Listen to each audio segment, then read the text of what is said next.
You know it's Friday, and you know what that means. So, we got a lot of wrestling to cover. We got, of course, the 2 hour show from AEW Rampage, the Grand Slam. It was a phenomenal show. We even got, of course, day 4 of the New Japan Pro Wrestling's G1 Climax with the B block matches going around. We even going to cover 2 of 5 Live with 3 interesting matches that took place, and finally review a previous event just recently with GCW Emo Fight, which was something different from when I watched all of the other previous shows that they've done. But this one was very unique in its own way, but the ending was so classic and also perfect for me. But right now, let's get started with another episode of Deleted Wrestle Zone.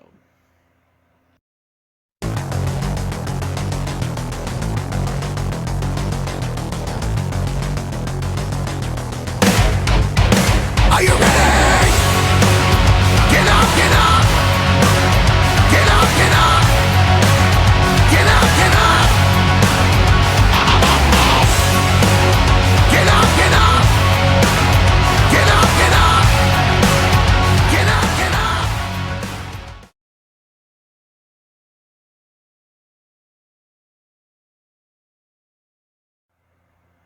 Welcome everybody to Deleted Wrestle Zone, all things that it's pro wrestling with AEW, NXT, New Japan Pro Wrestling, Impact Wrestling, the National Wrestling Alliance, various promotions, wrestlers, matches, and championships. I am your host, J-Rod here. So, let's begin with, of course, day 4 of the G1 Climax 31 event by New Japan Pro Wrestling. As I mentioned before, this is all B block action. So basically, all the matches in B block are more important. Now, we've already discussed in the previous episode of the A block matches. As you know, I mentioned Naito's out, but there'll be all matches involved with Naito's matches will be forfeited. Now, let's go with the first match. We got Hiroki Goto taking on the Ace, Hiroshi Tanahashi. I have to say, this was a very interesting match in every aspect. Now, these are 2 strong competitors we've always witnessed from both sides, from Goto and Tanahashi. But I think the biggest surprise, it's somehow Tanahashi was able to pick up the victory when he pinned Goto. Now, he thought he kicked out of it, but he didn't. It was already too late. Basically, Tanahashi gained 2 points in this match. Goto is still, right now, no wins so far in the first 2 matches. So right now he's in his second match, nothing yet. Our next match, we have Bullet Club versus Bullet Club. Now, do I need to compare this between both? What happened in the previous one with Kenta and Yujiro Takahashi? No, this was different. Yujiro in that particular one, he did not want to give the too sweet to Kenta. Now, Kenta has no problems with Yujiro, but of course there's been discussion about what if Yujiro decides to turn his back on Bullet Club, because apparently now the House of Torture are making headways within Bullet Club. I don't know. But in this particular one with Chase and Tama, it was all about respect. And once again, much like Yado, once again, there was no outside interference in this particular match. Yado didn't even help Tangloa, but he decided to do the same thing with Tama. This was all about respect amongst the Bullet Club brethren. And Tama pulled off the gun stun on him to finish him off to win the match. And I have to say, this was a very interesting match. But in the end of the day, both Chase and Tama understood each other, and they're still brothers regardless. Our next match, we have Jeff Cobb taking on Yoshihashi. Now, Yoshihashi, I've always talked about him many times over. What a strong competitor he has become.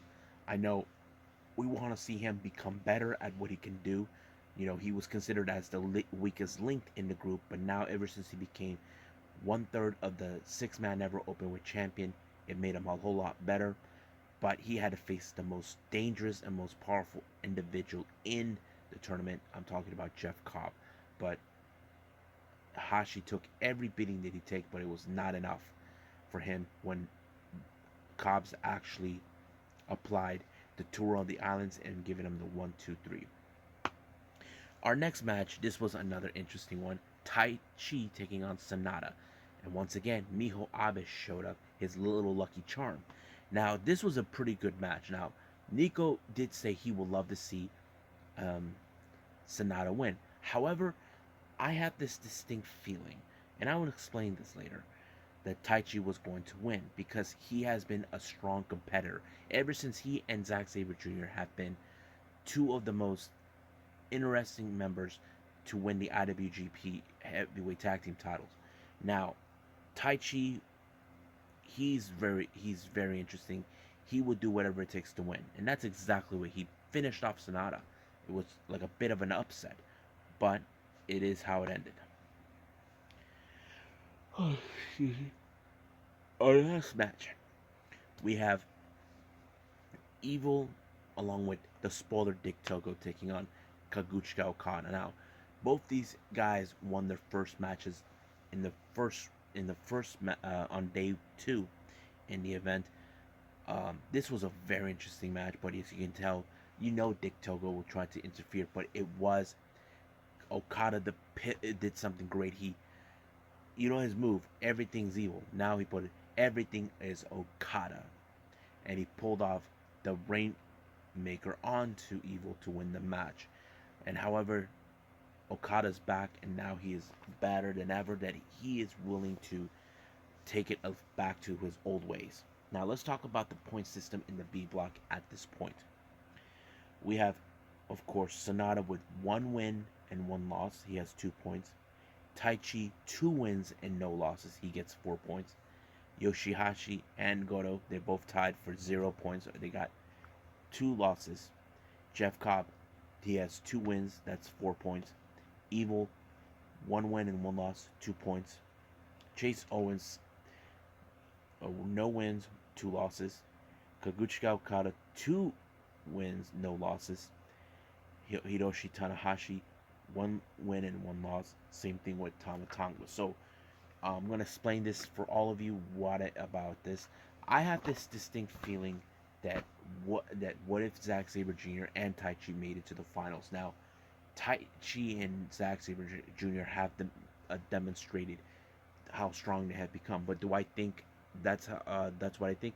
To me, I feel like they are 2 of the strongest competitors. However, as you know, Zack Sabre Jr. did submitted Shingo. He does get a shot at the title if he doesn't win the tournament. But I do have that distinct feeling that somehow, someway, those 2 will end up in the finals, and this is going to be interesting. Who will be the lucky competitor to get a shot of the IWGP World Heavyweight title at Wrestle Kingdom? So I'm excited to see what's going to happen for that. But for now, I say let's move on with 205 Live.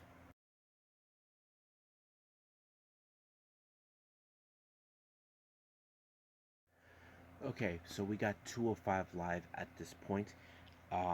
There was only 3 matches, so let's go from start to finish. The first one, we got Zion Quinn versus Oni Lorcan. Don't recall when was the last time I saw Oni Lorcan in 205 Live. But Zion Quinn, he's a very interesting competitor. He is somewhat that we need to pay attention. As you know, his match against Boa was a bit of an upset because we all thought Boa was going to win this one, but Zion Quinn took that one. He's becoming more impressive and becoming the powerful wrestler that he should be, and that's exactly what he did with Oni Lorcan, despite that Oni Lorcan is very physical when it comes to beating, even though he's a bit of a scrapper. But it was no good for him taking on Zion Quinn, so he picked up the victory.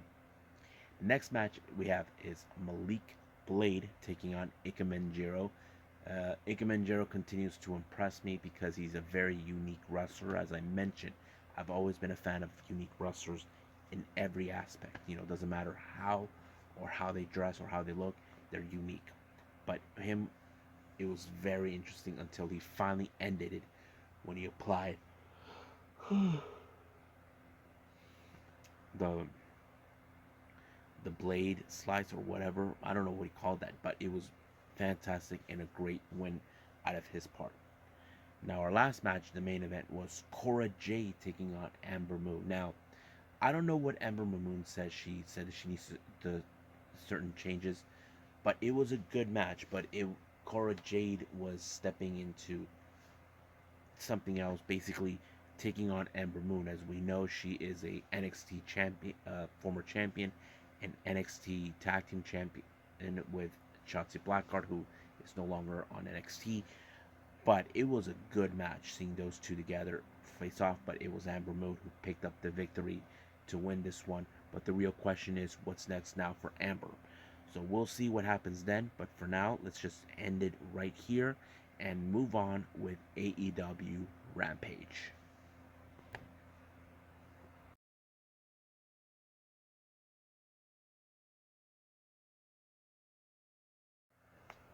Alrighty then, so we have AEW Rampage, the Grand Slam. This was a 2 hour show, which normally with the Rampage we've seen only one, but this time it's only 2 hours.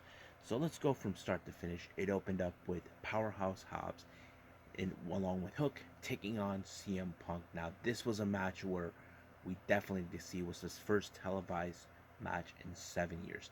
So the idea what the story was built up for him, Taz, who out of nowhere decided to bring out that do not mention Team Taz. Basically, Punk didn't say that, but Taz decided to push it. Now they thought that he had everything under control. Hobbs knocked out Hook, but it did allow for Punk to pull off the GTS and put him to sleep once and for all. And apparently, this is a big loss for Team Taz, knowing that they actually that this was not the outcome they hoped for. However, I must point out something to everyone. Right now, I did saw something on Twitter. Someone said this: have CM Punk and Brian Cage team up.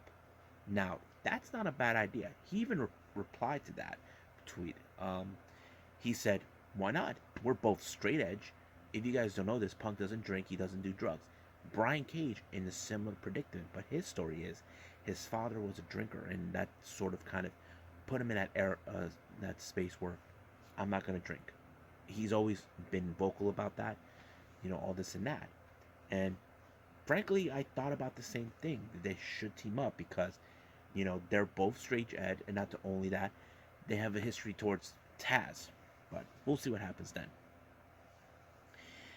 Um, as you know, recently we've seen in the past, prior before All Out, there was tensions between Thunder Rosa and Jade Cargill and Nyla Rose. Now, the reason this is tension is both Cargill and Nyla had an alliance, and they even attacked Thunder Rosa. Now, Thunder Rosa, we all know her. She's like a meta. She's willing to take everything. So we may see like a triple threat match type of scenario.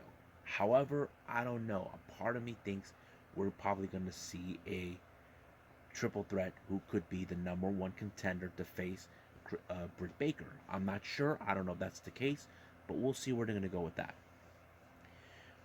The next match we have is Super Click debuting Adam Cole and the Young Bucks taking on Christian Cage and Jurassic Express. It was a very good match. There were some great moments, great spots.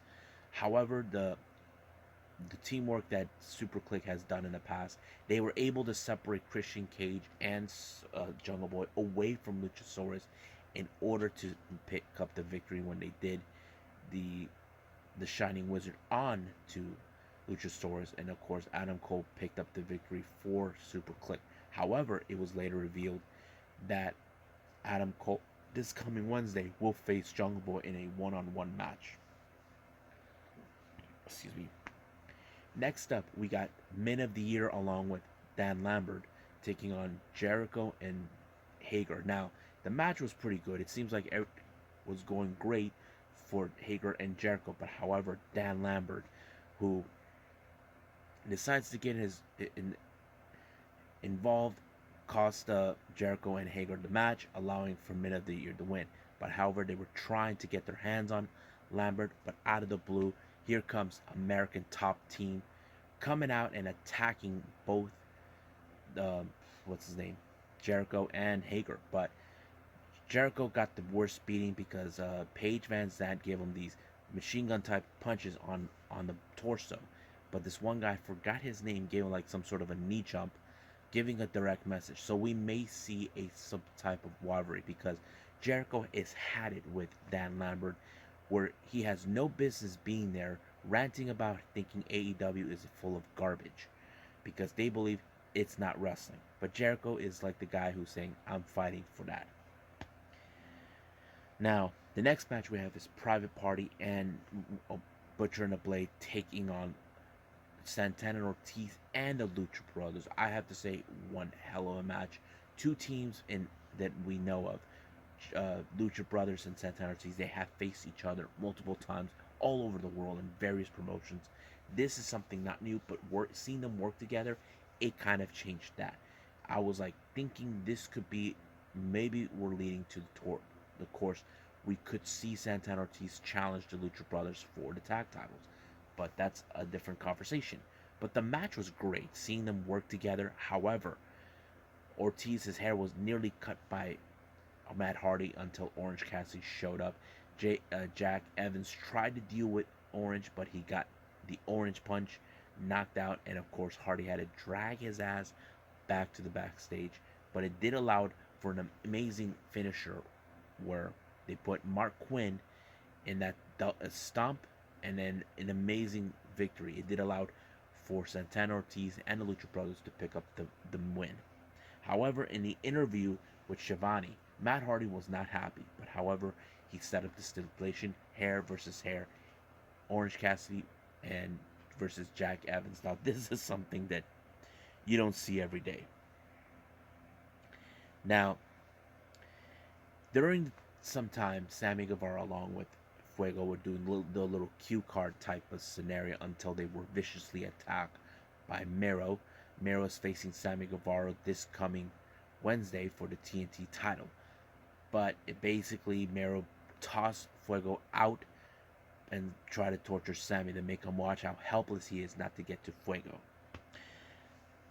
Now, as you all know, Andrade kicked out Chavo. The reason he kicked him out was because he did not like the interference that took place.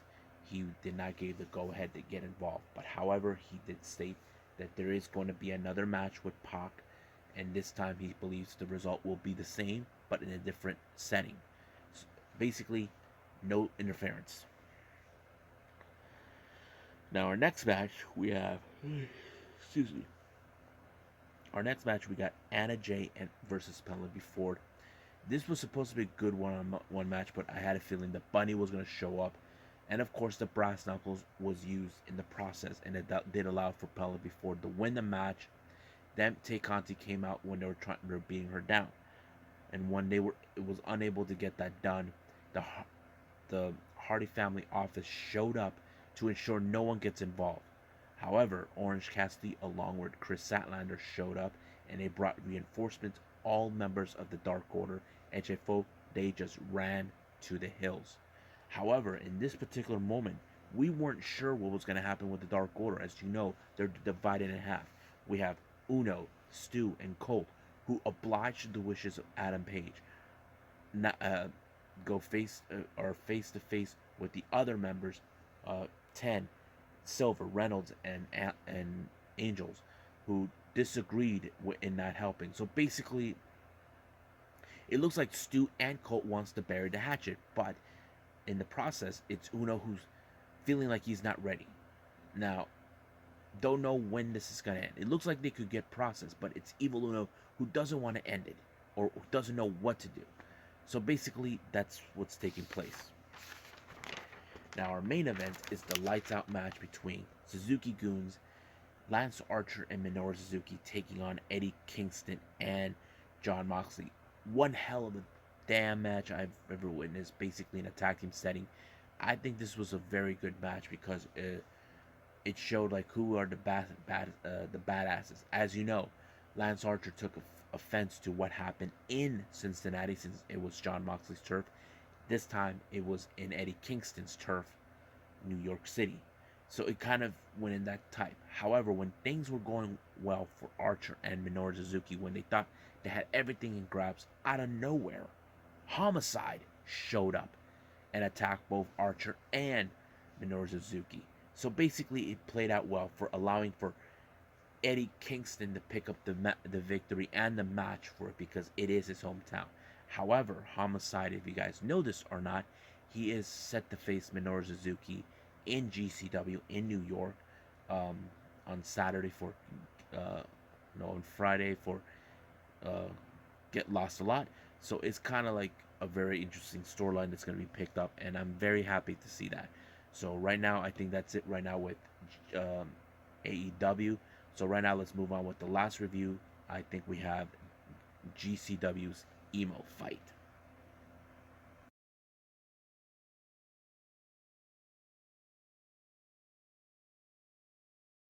Okay, so the last thing I got for all of you is GCW's Emo Fight. Now, I'm sorry because if you guys noticed the record thing, I recorded it on the 24th. This show was on the 23rd. Basically, I was covering everything else but this. But I'm doing this right now for you, and the same thing's going to happen for Get Lost a Lot. It's going to happen on the 25th, but that's how I roll with the whole punches. Now, in this particular match, there's a lot of performances, kind of interesting and unique. People singing kind of like emo stuff. And one of those performances was Marco Stunt. He sang two songs. Now, I don't know what song he was singing in the first one, but the second one I do recognize, and that is Stacy's Mom. Yeah, you know that song where the young kid if is having the hots for his girlfriend's mom. That song has always been famous for that. And I think Marco did a pretty good job in that particular thing. And also the other artists, I don't know who they are, but it was pretty good. The opening match was, of course, a six-way scramble match. We had Matt Vandegrift versus Steve Sanders versus Chris Carter versus Dante Leon versus Colby Carino versus Lucky 13. Now, this in the six-way scramble match, anything could happen. It doesn't matter who wins it, but anything happens. And it goes either way. But it was a lot of good moments in this one, but I was a bit surprised that it was Dante Leon because the dude is talented. He's really good. I think he's a talented individual that we definitely need to pay attention to. So he picked up the victory on this match.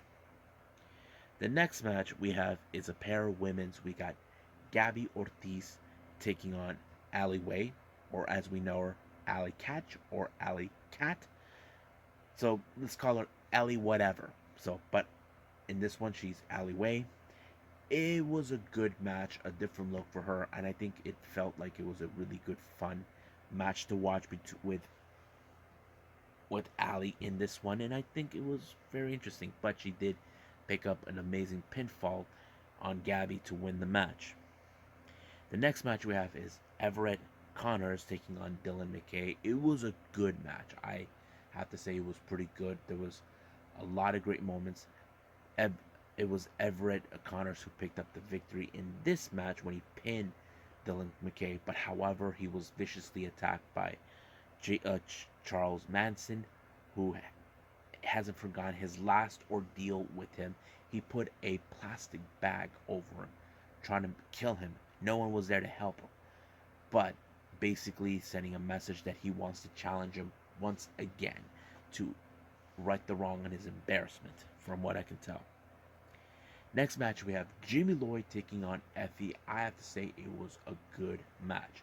Now, Effie, I don't think he did much of the gay stuff that he normally does in the ring, but it played out pretty well. He did show a little bit of the emo, but however, he pulled an upset on Jimmy Lloyd, and I think Jimmy was livid. Not only that, Nick Cage was there because he always has Effie's back. So basically, everything turned out great. Now, our next match we have is another six-way scramble match. We have AJ Gray, Tony Deppen, Cole Raddick, Yo-Ya, Treehouse Lee, and Jordan Oliver. Another great example in this match. I was enjoying it, but I was a bit surprised that it was Treehouse Lee who won the match. Now, to me, I would have gone with Jordan, Jordan Oliver or Tony Deppen or AJ Gray, but I'm okay with the idea. So it was a pretty good, fun match. Now, the last thing that happened in this event we were expecting is a performance by Jimmy Jacobs saying that he was singing to the love of his life. However, he was interrupted by the Silver Teeth Devil himself, Atticus Cover, who just wanted him to shut up, saying that Lacey was never coming back and all this and that. So basically, Jimmy and Acticus Cogar ended up in the match facing off each other. Um, Jimmy Jacobs had to wrestle without shoes on, but it was a good match. I have to say, it showed a lot of character, a lot of good toys that they brought in. But it was Jimmy Jacobs that came on top by pulling up an upset against the Silver Tooth Satan. He was not happy. He decided to take matters in his own hands and beat Jimmy Jacobs. However, he was attacked from behind by Jimmy's love interest, Lacey, who got him good in the groin and took him out completely. Now, do I think there's going to be animosity between Jimmy Jacobs and Acticus Cogar? We may see that. However, I don't know when will that happen, but we'll see when we pay attention more with GCW. Well, I hope you guys enjoyed this episode, with me reviewing all of this stuff for you guys. Before I go, I wanted to let everybody know I do have a Twitter page. If you guys know, I haven't been active in that one for quite some time, but now I feel like I need to get back on that, giving the news. So if you're interested, you can find me in DWZ Podcast. You can see the whole thing. I'll try to set up the link if it's possible, but we'll see what happens then. So once again, if you're looking for my username is DWZ Podcast. So you'll see it right there. I'll post some wrestling news that's going to take place, even the videos I put on YouTube and the anchor stuff on my podcast, which I'll spread in through all of those so you guys could be interested. But coming up for the next episode we have is more on Got to Move 159. And of course, we have two New Japan Strong events. We have one with the Fighting Spirit Unleashed Day 2, and of course, the Anthem Attack Day 1. However, I will also review Get Lost a Lot by GCW, which is the one that I will be holding back. But right now, I'm excited for these to come up. But as for now, I'll see you guys in the next DWZ time. Same DWZ channel. I must bid all of you adieu. So, goodbye. Mwah. And have a nice day. Bang.